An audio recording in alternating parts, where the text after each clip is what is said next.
시청자 여러분 안녕하십니까. 뉴스7의 김명우입니다. 국민의힘 전당대회가 한마디로 점입 가경입니다.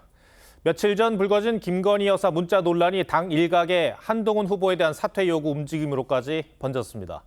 한 후보 측에선 제2의 연판장 사태라고 맞서며 당이 시끄럽습니다. 총선 참패를 딛고 당대표를 뽑아 새롭게 태어나겠다는 집권 여당의 모습이 가관입니다. 첫 소식은 정민진 기자가 전하겠습니다. 국민의힘 당권 주자들과의 타운홀 미팅 직후인 어제 저녁, 수도권 일부 원외 당협위원장들은 다른 위원장들에게 한동훈 후보 사퇴 촉구에 동참 여부를 묻는 전화를 돌린 것으로 알려졌습니다.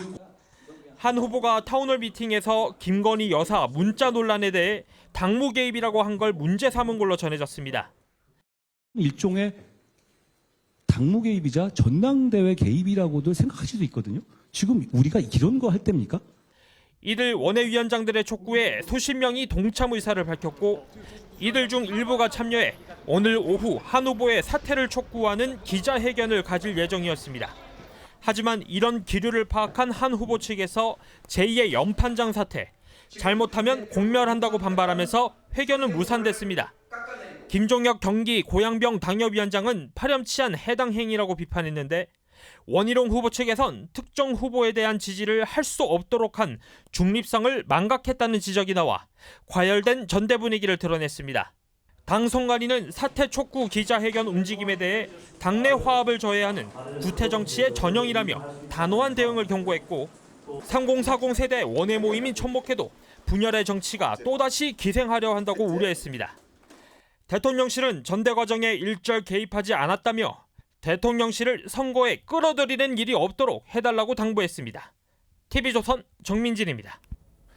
당사자인 한동훈 후보는 자신에 대한 사퇴 촉구 요구를 멈추지 말고 그대로 하라고 반격했습니다. 원희룡 후보는 이번 사태는 자신의 캠프와는 무관하다며 한 후보에게 화살을 돌렸고 나경원, 윤상현 후보는 두 후보 모두를 비판했습니다. 이어서 황선영 기자가 보도합니다.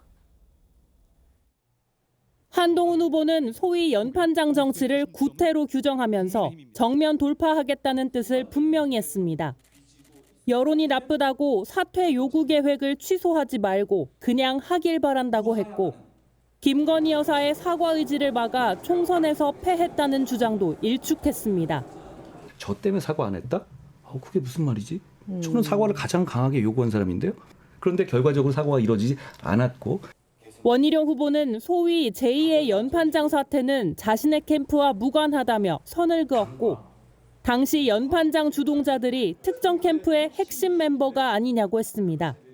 진짜 연판장 사태의 주동자였던 사람들이 지금 연판장으로 이걸 프레임을 짠다라는 거? 이거 내로남불이고요. 나경원 후보는 두 후보를 향해 이래서 그들은 총선에서 졌던 거라며 패배 브라더스의 진풍경이라고 싸잡아 비판했습니다. 한쪽은 피해자 코스프레, 한쪽은 우격다짐이다라고 이러한 두 분의 모습이 일종의 덤앤더머로 보입니다.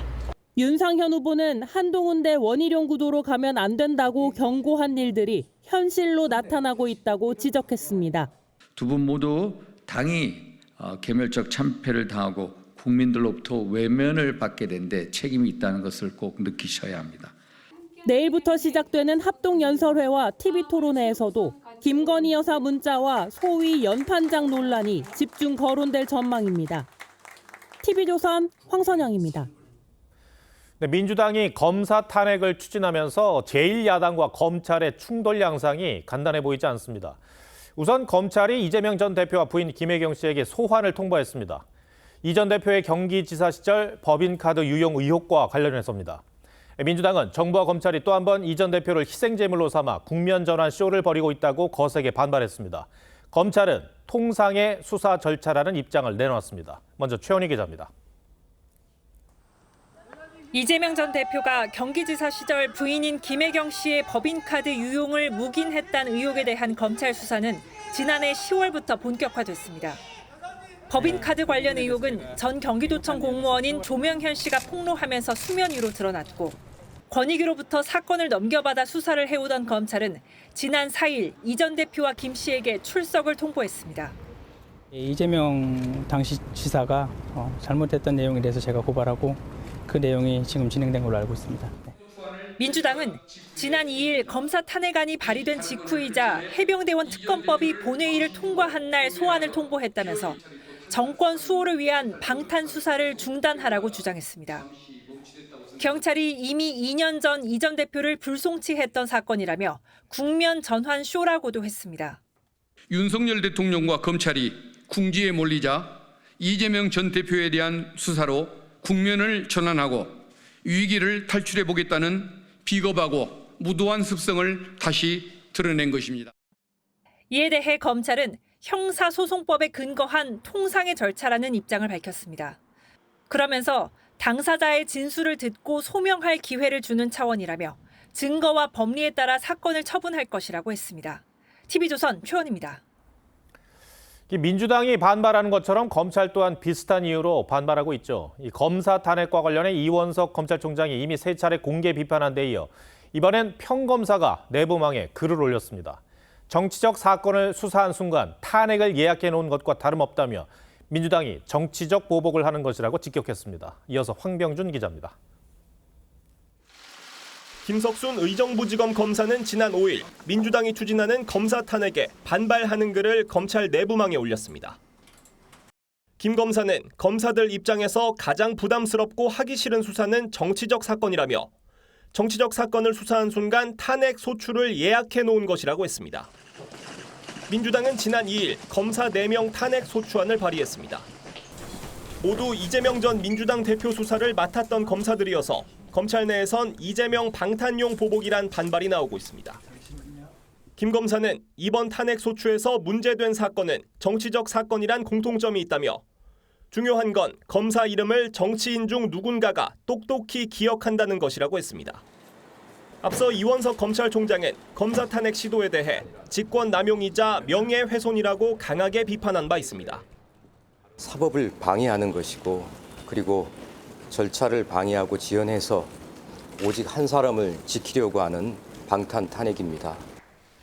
이창수 서울중앙지검장을 비롯한 검사장들과 부장검사들에 이어 평검사들까지 민주당 비판 대열에 가세하고 있습니다. TV조선 황병준입니다. 술을 마신 운전자가 차량을 몰다 공사장 가림벽을 들이받았습니다. 주말 아침이어서 큰 피해는 없었지만 운전자는 만취 상태였습니다. 정은아 기자입니다. 흰색 SUV 차량 한 면이 형체를 알아볼 수 없을 정도로 부서졌고 경찰과 소방관들은 분주하게 사고 현장을 정리합니다. 오늘 오전 7시 30분쯤 서울 영동대교 남단 교차로 GTX 공사장에서 30대 여성이 몰던 차량이 사고를 냈습니다. 영동대교 남단에 차 한 대 승용차 전복돼 있다고 신고 들어와서 이제 출동했습니다. 차량은 공사장 앞 가드레일을 부수고 가림막까지 뚫고 들어간 것으로 파악됐습니다. 이 사고로 운전자와 동승자가 부상을 입어 병원에 이송됐습니다. 차는 반대로 돼 있고 사람은 신고가 없고 그리고 119하고 경찰 들어간 다 나와서 조치하고 있는 상황. 운전자는 사고 당시 만취 상태였다고 경찰은 밝혔습니다. 출입 통제선 안에서 방호복을 입은 소방관들이 분주하게 움직입니다. 어제 오후 2시쯤 서울 강남구 삼성동의 한 건물에서 화학물질 누출로 의심되는 사고가 발생해 경찰 테러 진압 특공대까지 출동했습니다. 나중에 가스가 샜다고 그런 얘기 그렇게 들었어요. 그냥 일반적인 가스 냄새 같은가? 머리도 좀 아픈가 그런 생각도 들고 그랬어요. 이 사고로 11명이 치료를 받았습니다. 소방당국은 1차 조사에서 황화수소가 미량 검출됐다며 현장을 통제한 채 정밀 조사를 벌이고 있습니다. TV조선 정은아입니다. 한 남성이 옛 이웃집에 찾아가 흉기를 휘두르는 사건이 벌어졌습니다. 피해자는 40대 남성과 그의 딸이었는데 아버지는 끝내 숨지고 말았습니다. 이성진 기자가 취재했습니다. 부산 북구의 한 빌라. 현관과 계단에 혈흔이 남아 있습니다. 지난 5일 오후 6시 35분쯤 60대 남성이 4층에 사는 40대 남성이 문을 열고 나오자 흉기를 휘둘렀습니다. 가해자는 예전에 이 빌라 3층에 살다가 이사간 사람입니다. 누워 계시고 좀 놀랬죠. 처음 보니까 떨리고 해가지고 그냥 신고하고 다시 와가지고 119분이 의식 있나 없나 확인 좀 해달라 해가지고. 피해 남성은 병원으로 옮겼으나 숨졌습니다. 60대 남성은 아빠가 쓰러진 줄 모르고 현관문을 열고 나온 초등학생 딸에게도 흉기를 휘둘렀습니다. 딸은 집으로 피신한 뒤 119에 신고했습니다. 경찰은 60대 남성이 범행 후 자해해 의식이 없는 상태라고 밝혔습니다. 60대는 그 같은 빌라에 다른 세대에서 살다가 몇 년 전에 다른 곳으로 이사를 갔어요. 그날은 그 빌라에 다른 아마 지인을 방문한 것 같습니다. 경찰은 가해자가 깨어나는 대로 범행 동기를 조사할 방침입니다. TV조선 이성진입니다. 온라인 거래 사기가 갈수록 교묘해지고 있습니다. 네이버 안전결제와 똑같이 생긴 사이트를 보낸 뒤 여기에서 결제를 유도하고 물건은 보내지 않는 신종 사기가 벌어지고 있습니다. 일단 외부 사이트에서 결제는 하지 않는 게 상책입니다. 조유진 기자가 단독 보도합니다. 직장인 홍모 씨는 시가 27만 원인 갤럭시 워치를 13만 원에 판다는 네이버 카페글을 보고 연락했습니다. 판매자는 네이버 안전결제로 거래하자며 온라인 사이트 링크를 보내줬는데 실제 네이버 화면과 거의 비슷했습니다. 네이버 안전결제라고 하고 예금자 부분에 보면 뒤편에 주식회사 네이버 페이라는 걸 붙여놨어요. 네이버 안전결제창과 위조된 결제창입니다. 결제하기와 주문하기 명칭만 다를 뿐 네이버 로고와 현금 영수증 신청 버튼까지 동일해 차이점을 찾기 쉽지 않습니다. 홍 씨는 처음에 물건 대금 13만 원을 보냈지만 판매자는 수수료 명목으로 13만 원을 더 요구했습니다. 홍 씨가 추가 송금을 했지만 결제 실패 메시지만 떴습니다. 결국 물건도 환불도 받지 못했습니다. 사기 거래 정보를 취합하는 더치트에 따르면 해당 판매자에게 피해를 당한 사람은 29명, 피해 금액은 총 2천만 원에 이릅니다. 네이버는 사칭 사이트를 악용한 사기 거래에 주의를 당부했습니다. 만드는 수법도 너무 고도화가 돼가지고 외부 결제 차원으로 결제하는 거는 그냥 하지 마시라고 말씀을 드리고 싶어요. 경찰은 피해자 신고를 접수하고 수사에 착수했습니다. TV조선 조유진입니다. 피서철엔 바다에 빠져 숨지는 안타까운 사고가 이어지곤 합니다. 익수사고는 구명조끼를 입지 않은 경우가 대다수인데요. 구명조끼만 입어도 생존율이 크게 올라간다고 합니다. 이승훈 기자가 취재했습니다. 바닷가에서 물놀이를 하는 학생들. 잠시 뒤 친구가 물속으로 사라지자 당황해합니다. 지난 3일 목포에서 중간고사를 마치고 친구들과 물놀이를 왔던 14살 남학생이 숨졌습니다. 장난하고 막 그렇게 놀더라. 막 수영하고 막 얘가 들어가 버렸는데 못 찾아갖고. 사고 지점은 만조대 수심이 깊어지는 위험한 곳이었습니다. 그런데도 학생들은 구명조끼를 입지 않고 물놀이를 즐겼습니다. 물에 빠졌을 때 이렇게 띄워주는 용도이다 보니까 구명조끼를 착용했으면 조금 더 그저 가능성이. 지난해 발생한 1,008명의 익수사고자 가운데 구명조끼를 입은 사람은 14%에 불과했습니다. 구명조끼 착용은 법적 의무사항이 아니다 보니 이렇게 입지 않은 피서객들이 대부분입니다. 구명조끼를 입으면 조금 걸거쳐가지고 좀 많이 벗고는 하는데 익수사고의 골든타임은 불과 4분. 구명조끼만 입어도 생존율은 20%포인트 오르는 것으로 알려졌습니다.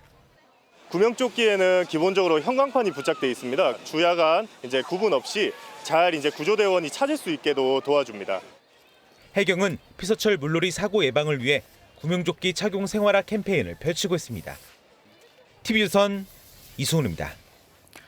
서울시청 역주행 참사 이후 길을 걸을 때 불안함을 느낀다는 분들이 많은데요. 사실 그동안에도 차량이 인도로 돌진하는 사고는 이어져 왔습니다. 이번 일을 계기로 거리를 돌아보니 차로와 인도를 구분하는 경계가 불분명하거나 연석의 높이가 너무 낮은 곳도 있었습니다. 안전을 위해 어떻게 개선해야 할지 윤재민 기자가 보도합니다. 2년 전 재단장을 마친 광화문 광장. 인도와 차도 경계에 놓여있던 화단이 사라졌습니다.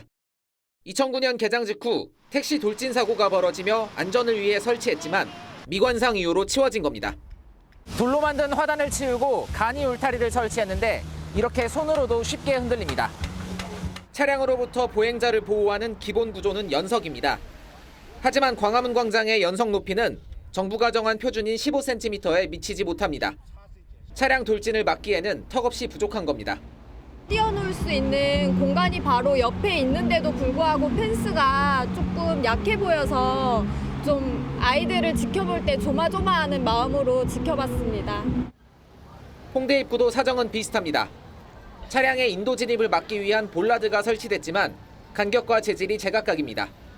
교통약자법상 볼라드 사이의 간격은 1.5m 안팎이어야 하지만 강제성이 없다 보니 보행자 안전을 지키기엔 역부족입니다.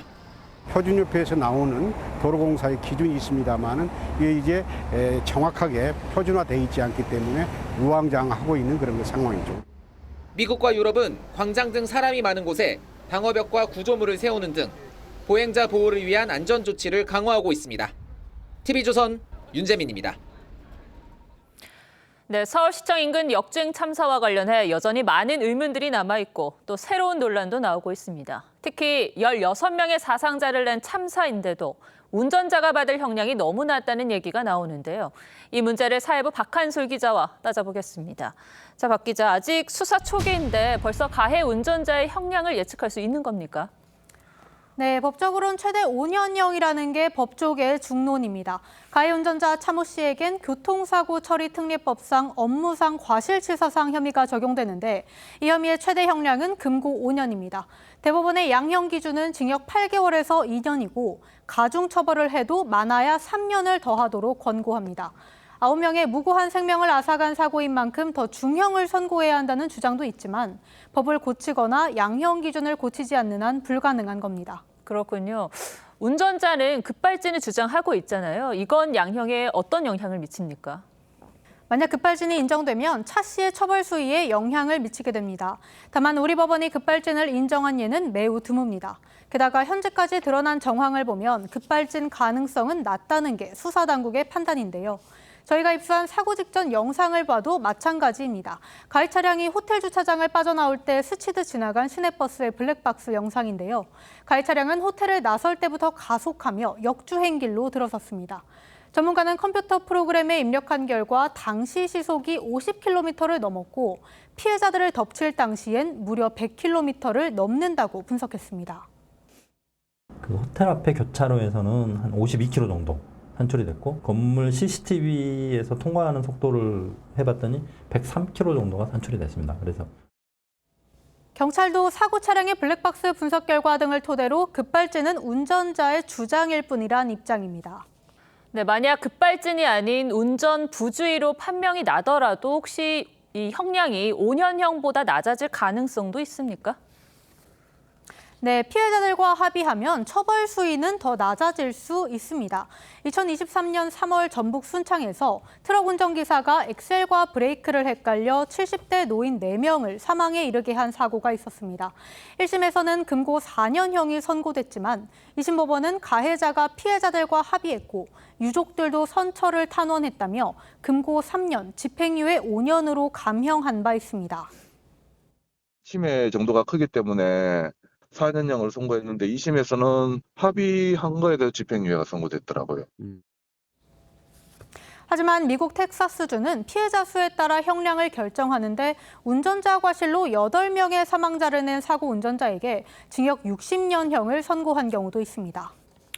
네, 그래서 일부에서는 대형 참사의 경우에는 처벌 수위를 높여야 한다는 목소리도 있던데 이건 사회적 논의가 좀 필요해 보입니다.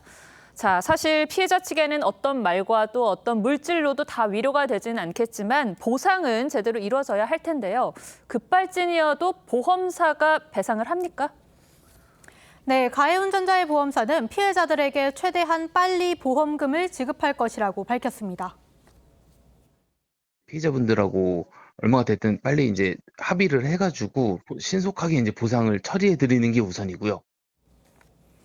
네, 또 다시는 이런 참사 뉴스를 전하지 않기를 바랍니다. 박 기자 잘 들었습니다.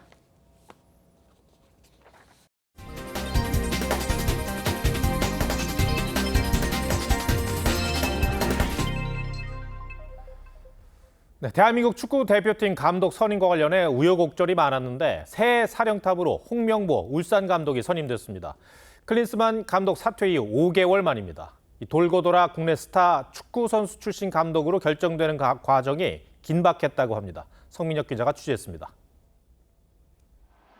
클린스만 감독이 물러난 이후 대표팀 사령탑 자리는 5개월 동안 비어 있었습니다. 3월과 6월 월드컵 2차 예선까지도 황선홍, 김도훈 감독의 임시체제였습니다. 돌고 돌아 홍명보 울산 감독이 사령탑에 올랐습니다. 한국인 지도자가 대표팀 감독을 맡은 건 2018년 러시아 월드컵 이후 6년 만입니다. 2012년 런던 올림픽에서 동메달의 업적을 이뤘던 홍명보 감독은 10년 전 2년 동안 브라질 월드컵 대표팀을 이끈 적이 있습니다.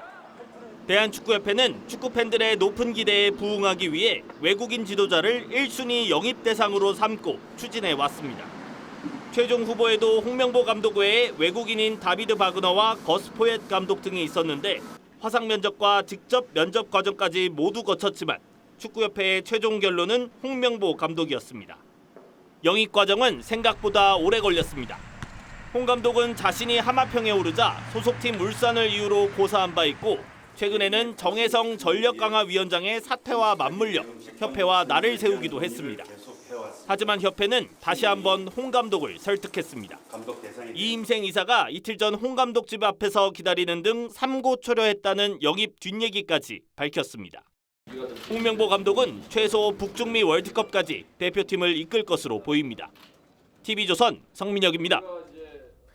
네, 정부가 내일 복귀하지 않은 전공의들에 대한 최종 대책을 발표합니다. 행정처분 중단 같은 여러 유화책에도 이 전공의들은 돌아오지 않고 있는데 복귀 제한 규정을 완화하는 내용을 발표할 것 같습니다.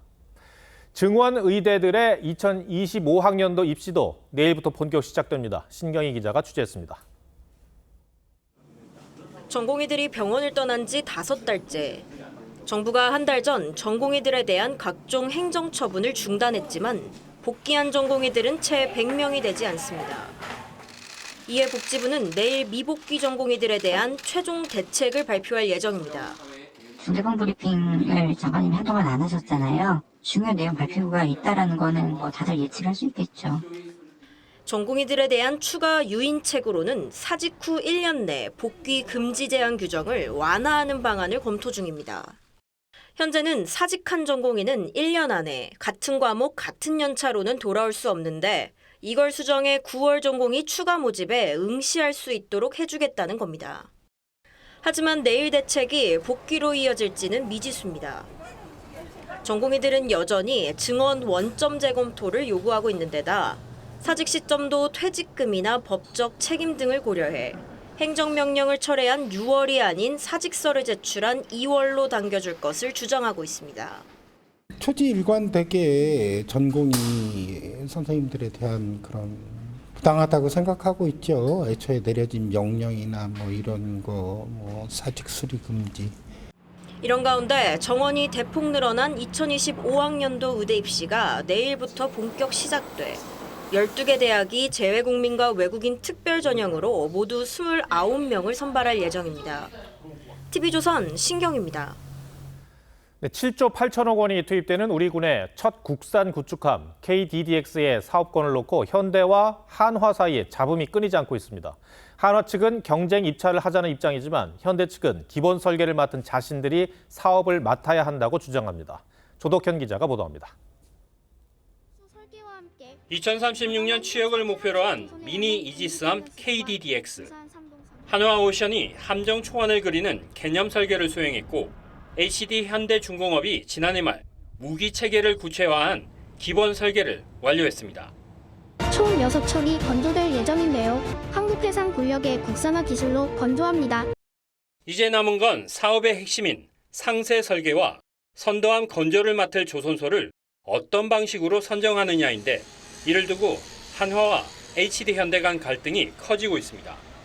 HD현대중공업은 방위사업법 시행령을 근거로 전력화 시기 등을 고려해 기본 설계를 맡은 자신들이 사업을 계속 이어가야 한다는 입장이지만 경쟁사인 한화 측은 현대 측 직원이 KDDX 관련 군사기밀 유출로 최종 유죄 판결을 받고 임원이 유출에 가담한 의혹도 있다며 법대로 경쟁 입찰을 해야 한다고 주장합니다. 앞서 지난 2월 방사청은 기밀 유출에 현대 임원의 개입은 확인되지 않았다고 결론냈지만 한화 측의 고발에 따라 현재 경찰이 관련 의혹을 수사하고 있습니다. 수의계약 등 사업 추진 방안은 구체적으로 확정한 바가 없고 결정 시기도 아직 결정된 바 없습니다. 특히 방사청은 사업 추진 방향 결정에 경찰 수사 결과가 직접 들어가진 않는다는 입장이어서 KDDX 사업자 선정을 둘러싼 논란은 계속 이어질 것으로 보입니다. TV조선 조덕현입니다.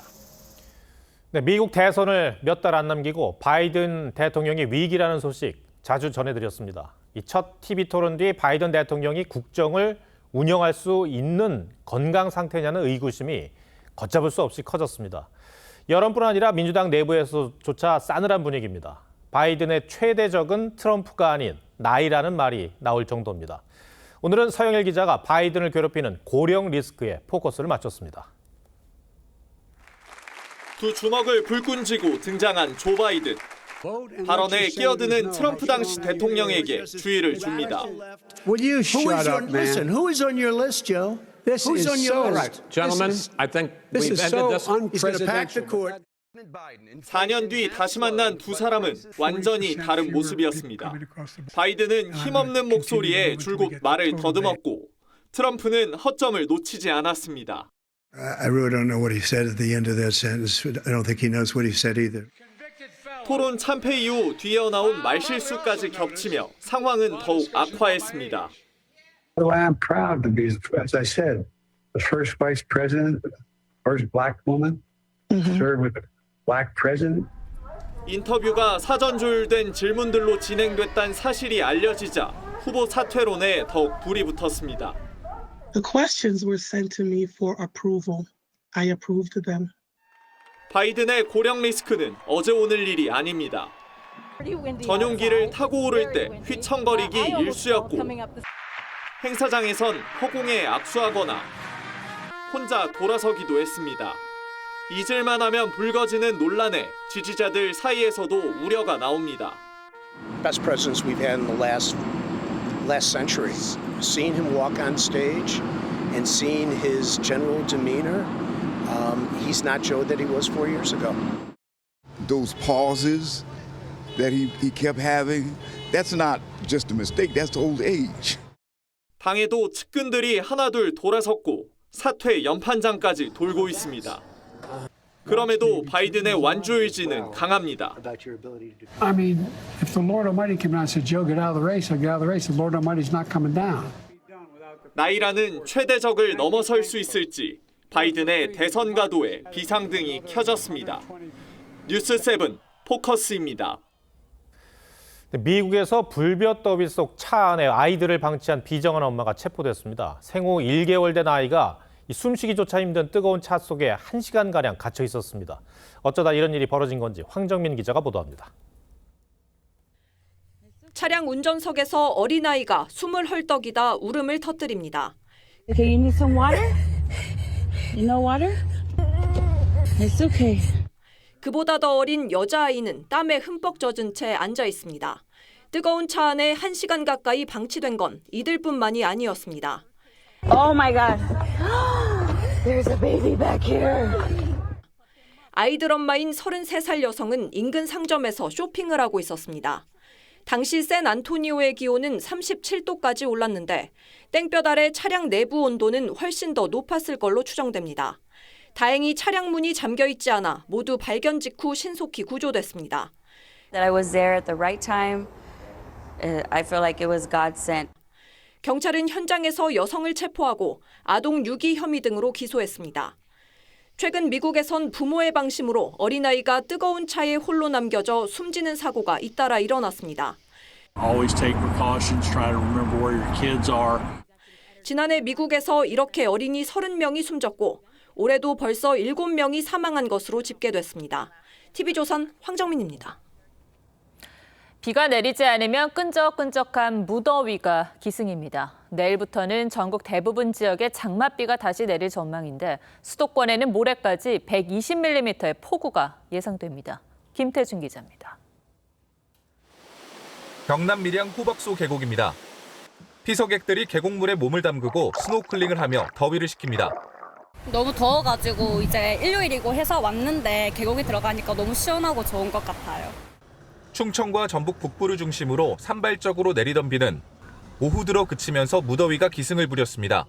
다가 11시면 그쳤거든요. 근데 지금은 되게 습하게 느껴지고 좀 많이 더워요. 동남아에 온 것처럼 어항에 있는 느낌이에요. 오늘 한낮 최고 기온은 서울 30.2도, 대구 32.2도, 광주 28.9도, 제주 35.7도까지 올랐습니다. 내일부터는 전국에 장맛비가 시작됩니다. 이번 비는 중부지방에 집중되는데 모레까지 서울 등 수도권에 최대 120mm, 충청에는 140mm의 폭우가 쏟아지겠습니다. 이번 주 중후반에는 남부지방을 중심으로 많은 비가 내리겠고 중부지방은 무덥고 열대야가 나타나는 곳이 있을 것으로 전망됩니다. 이후에는 정체전선이 남하하면서 남부 지역에 비가 내리고 중부지방엔 30도를 웃도는 무더위가 찾아올 전망입니다. TV조선 김태준입니다. 자이언트 판다 푸바오의 쌍둥이 동생들이 첫 생일을 맞았습니다. 돌잔치 생중계 방송에는 10만 명 넘게 참여할 만큼 두 아기 판다는 큰 축하를 받았습니다. 돌잡이도 했다는데 뭘 잡았을지 윤서아 기자가 보도합니다. 뒤뚱뒤뚱 걸으며 등장한 쌍둥이 판다 루이바오와 후이바오. 알록달록하게 꾸며진 생일상에 관심을 보입니다. 지름 1m 크기의 대형 케이크 냄새를 맡더니 대나무 자동차에 올라가 내려오질 않습니다. 생일 선물이 아주 마음에 든다고 지금 하는 거예요. 이제 돌잡이 차례.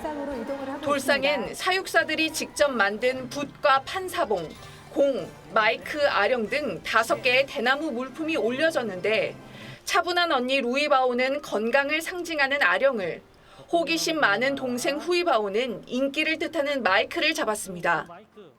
루이바오, 후이바오 사랑 많이 받고 예쁨 받으면서 많은 분들에게 또 행복도 주고 건강하게 성장을 했으면 좋겠어. 궂은 날씨에도 동물원을 찾은 팬들은 두 판다의 생일을 함께 축하했습니다. 생일 축하해. 파타야 사랑해.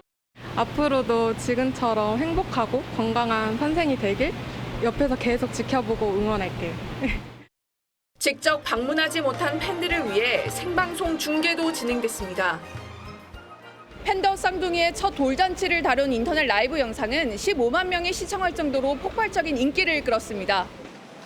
200g이 채 안 되는 무게로 태어나 1년 만에 30kg을 넘어선 쌍둥이 판다들은 4살이 되는 2027년 언니 푸바오가 있는 중국으로 돌아갑니다. TV조선 윤서입니다.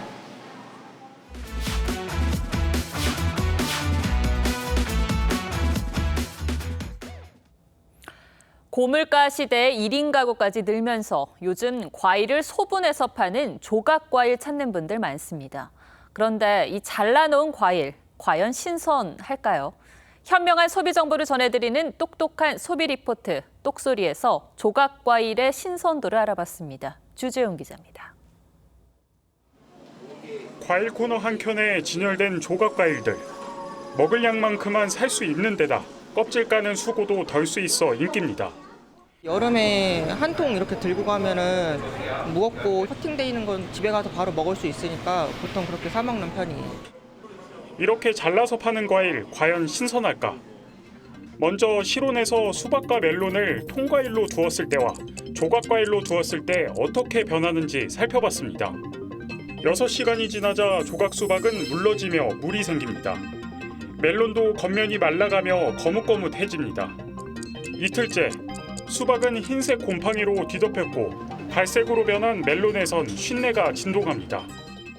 너무 고약한데?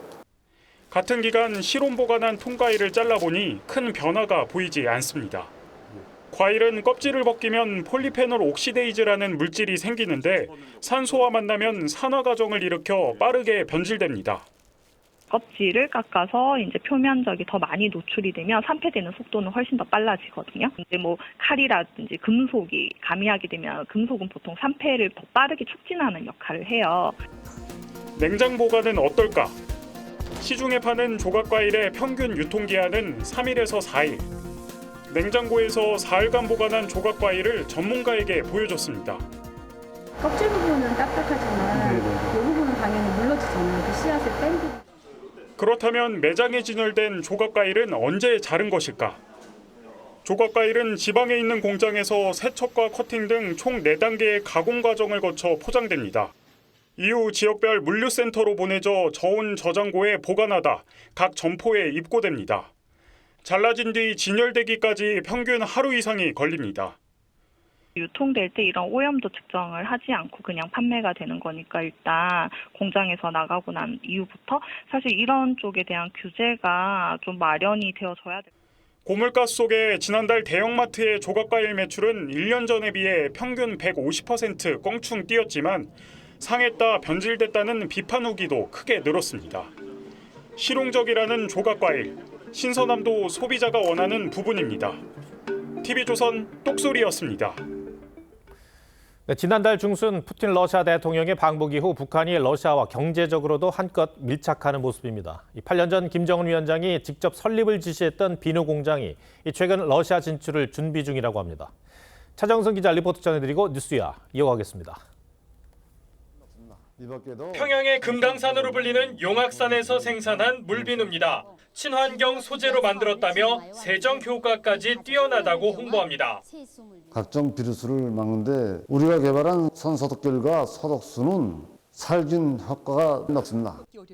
지난 2016년 북한의 현대적 비누 제조 공장을 만들라는 김정은의 지시로 설립된 용악산이 최근 러시아에 상표 등록을 신청했습니다. 러시아로 비누를 수출하기 위한 사전 작업입니다. 코로나 종식 이후에도 중국과의 경제 교류가 좀처럼 회복되지 못하는 상황에서 러시아를 통해 돌파구를 찾아보겠다는 의도로 풀이됩니다. 농업부터 경공업, 각종 기술, 에너지 분야까지 망라되어 있기 때문에 모든 분야의 경제 협력이 있을 것으로 예상이 됩니다. 최근 경제난을 겪고 있는 러시아도 적극적인 모습입니다. 대북 제재의 부당성을 재차 강조하면서 북한의 숨통을 터줘야 한다고 강조합니다. We have to think how to modify the sanctions committee, the sanctions regime on DPRK. It cannot last forever. 북한은 앞서 지난달 말 블라디보스토크에선 북한 상품 박람회를 열기도 했습니다. 가공식품과 공예품뿐만 아니라 국방성 산하 백호무역도 부스를 차리고 러시아 바이어 모집에 나선 모습이 포착돼 최근 북러 밀착 기류를 반영한 거라는 관측이 나왔습니다. TV조선 차정승입니다.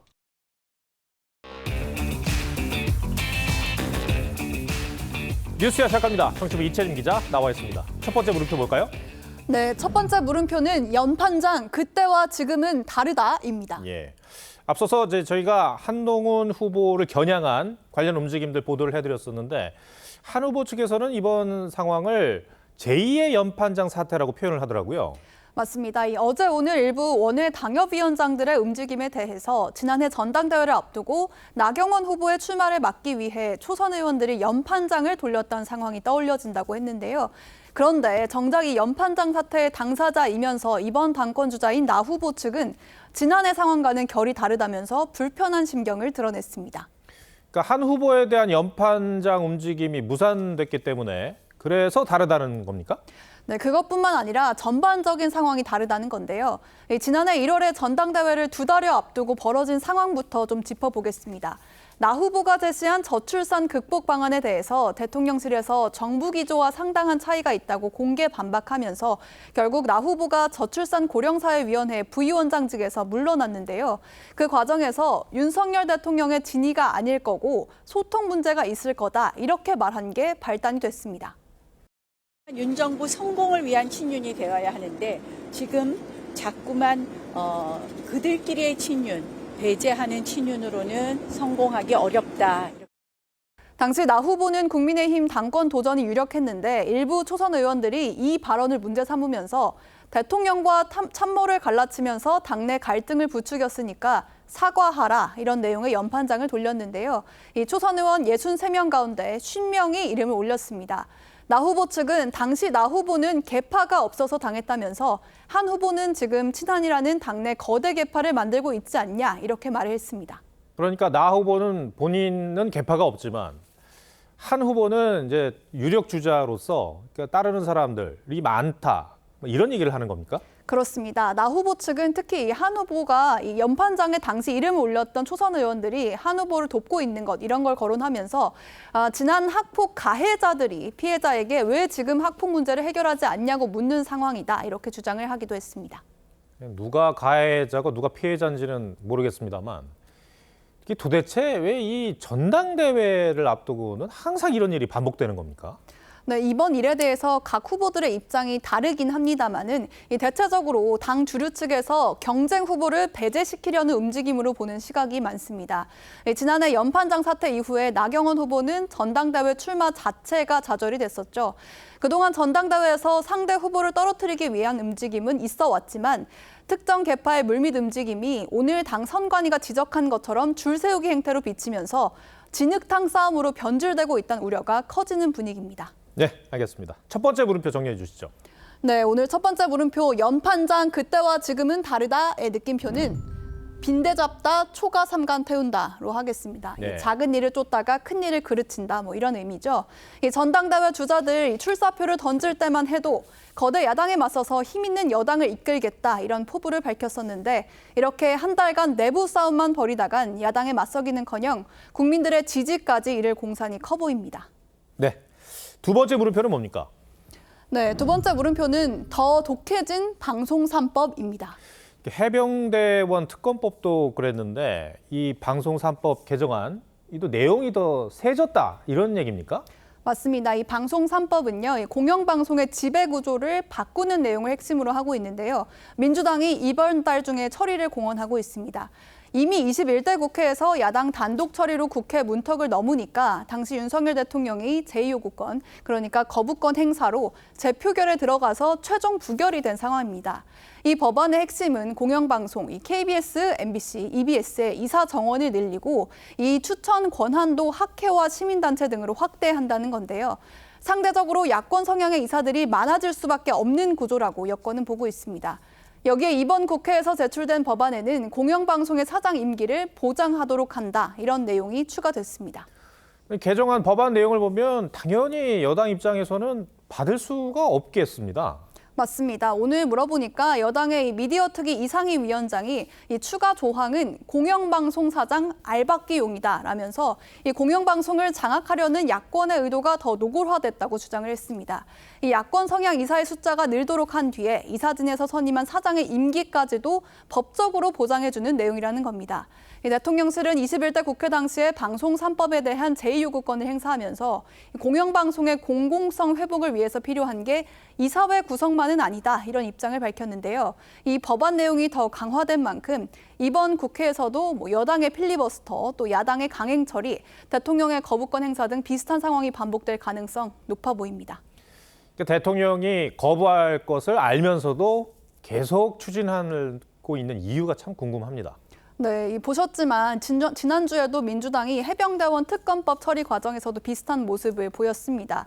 21대 국회 때는 특검 추천 권한이 아예 대한변호사협회에 있었는데 이번 국회에 제출된 특검법에는 오히려 민주당과 비교섭단체에 특검 추천권을 주는, 그러니까 여당 입장에서는 더 반발할 수밖에 없는 조항을 추가를 한 건데요.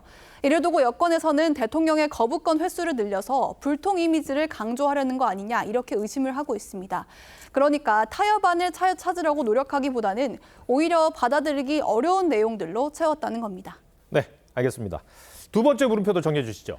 네, 오늘 두 번째 물음표 더 독해진 방송 3법의 느낌표는 더 늦기 전에 대화부터로 하겠습니다. 네. 이 공영방송의 정치적 독립과 공정성이 중요하다는 거 여야 모두 이견이 없을 겁니다. 지난달 언론인권센터가 연 토론회에서는 건강한 공영방송을 위해 정치권에서 최소한의 합의라도 해달라는 목소리가 쏟아졌다고 하는데요. 여야 모두 이런 취지의 제언들을 귀담아 들었으면 합니다. 이채림 기자, 잘 들었습니다.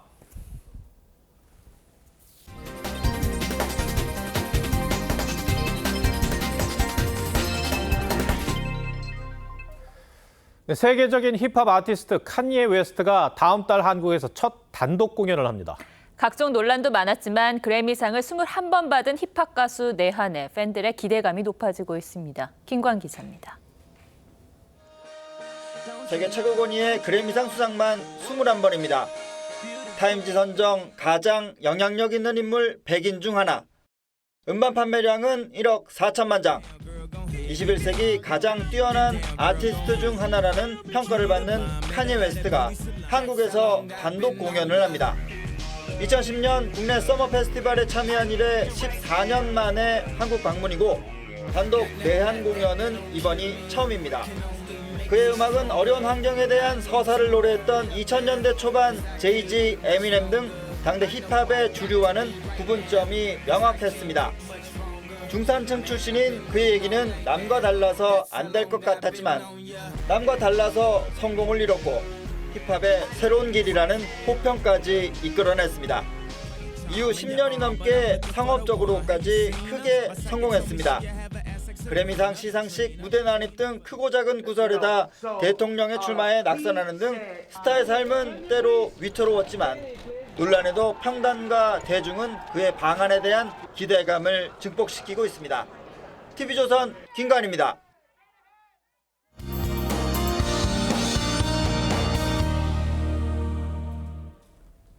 지금은 수도권과 충북에 강한 비구름이 분포해 있습니다. 밤사이 비가 내렸다 그치기를 반복하겠고 내일도 대부분 지역에 비가 내리겠습니다.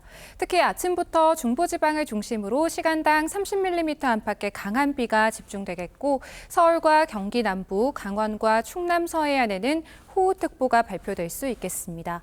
내일 하루 서울을 포함한 수도권과 강원, 충남 서해안에 최고 100mm 이상, 그 밖에 중부지방에서도 30에서 80mm의 많은 비가 내리겠습니다.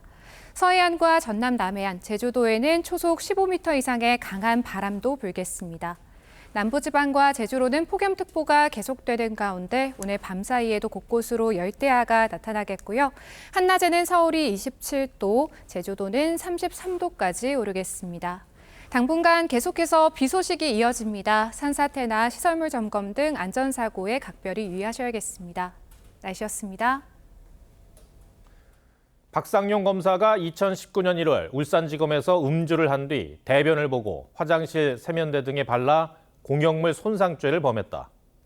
민주당이 검사들의 탄핵 사유로 적시한 내용 중에서도 가장 가관인 대목입니다. 실소가 나옵니다. 헌법재판소가 탄핵을 인용하려면 최소 위법성이 확인돼야 합니다. 이 내놓은 탄핵 사유들이 대체로 저런 식의 카더라 수준이다 보니 공당이 이성을 잃었다는 비판이 나오는 겁니다. 탄핵하려는 검사들의 수사 내용을 보면 민주당의 속내를 읽을 수 있습니다. 검사 4명 중 3명이 이재명 전 대표 관련 사건의 수사 검사입니다. 탄핵안 국회 통과 전 법사위로 검사들을 불러 조사를 하겠다고 하는데 국회의원이 된 이재명 전 대표 측 변호인들이 법사위원입니다. 정말 극성 지지층 말고 국민들은 안 보이는 건지 민주당에게 다시 묻게 됩니다. 검찰 수사와 이어지는 재판이 늘상 얘기하는 법과 원칙에 따라 진행되는 것 말고는 답이 없어 보입니다. 시청해주셔서 고맙습니다.